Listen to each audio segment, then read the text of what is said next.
আসসালামু আলাইকুম, welcome to our K food channel. আজকে দেখাবো খুব সহজেই কিভাবে ডাল ভুনা রেসিপি আপনারা একদম নতুন পদ্ধতিতে আজকে আপনাদের সেটাই দেখাবো। তো চলুন শুরু করা যাক। এখানে আমি নিয়ে নিয়েছি ডাল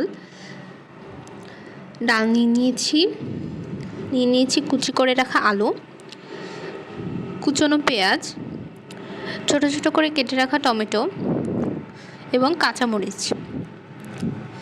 এগুলো আমি কড়াইতেই যে প্যানে রান্না করব সেই প্যানেই মাখিয়ে নেব। এই জন্য ডালটি আমি খুব ভালোভাবে ধুয়ে নিয়েছি। ধুয়ে আমি কড়াইয়ের মধ্যে ডালটা দিয়ে দিব।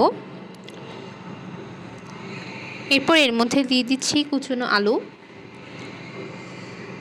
দিয়ে দিচ্ছি কুচি করে রাখা পেঁয়াজ,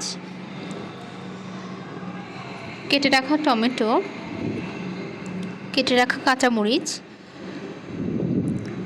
দিয়ে দিচ্ছি স্বাদ মতো লবণ, হাফ চা চামচ হলুদের গুঁড়া,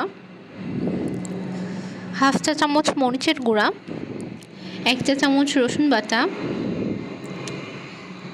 এরপর দিয়ে দিচ্ছি 2 চা চামচ সরিষার তেল। এরপর এটিকে হাতের সাহায্যে খুব ভালোভাবে মেখে নিতে হবে। খুব ভালোভাবে আমি হাতের সাহায্যে এখানে মেখে নিয়েছি ডালটা।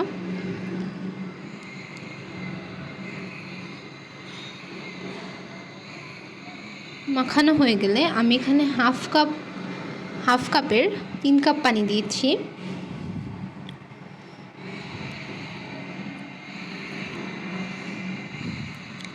পানি দিয়ে এবার এটিকে আমি মিডিয়াম টু লো হিটে চুলায় বসিয়ে দিব।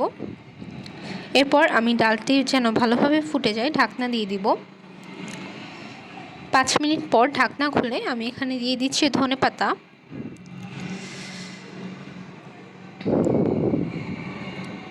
ধনেপাতা দিয়ে আবারও ঢেকে দিব। এতে ডালটি খুব ভালোভাবে ফুটে যাবে। দেখতে পাচ্ছেন ডালটি খুব ভালোভাবে ফুটে গিয়েছে। এরপর আমি একটু ডালটাকে খুব ভালোভাবে ঘুটে দিব যাতে ডালের দানাটা একটু ভেঙে যায়। এভাবে ফুটিয়ে নিলেই তৈরি হয়ে যাবে মজাদার ডাল ভুনা। একদম সহজ পদ্ধতিতে আপনারাও এই রেসিপি তৈরি করতে পারবেন। এমন সুন্দর ও সহজ রেসিপি পেতে কে ফুড চ্যানেলের সাথে থাকুন।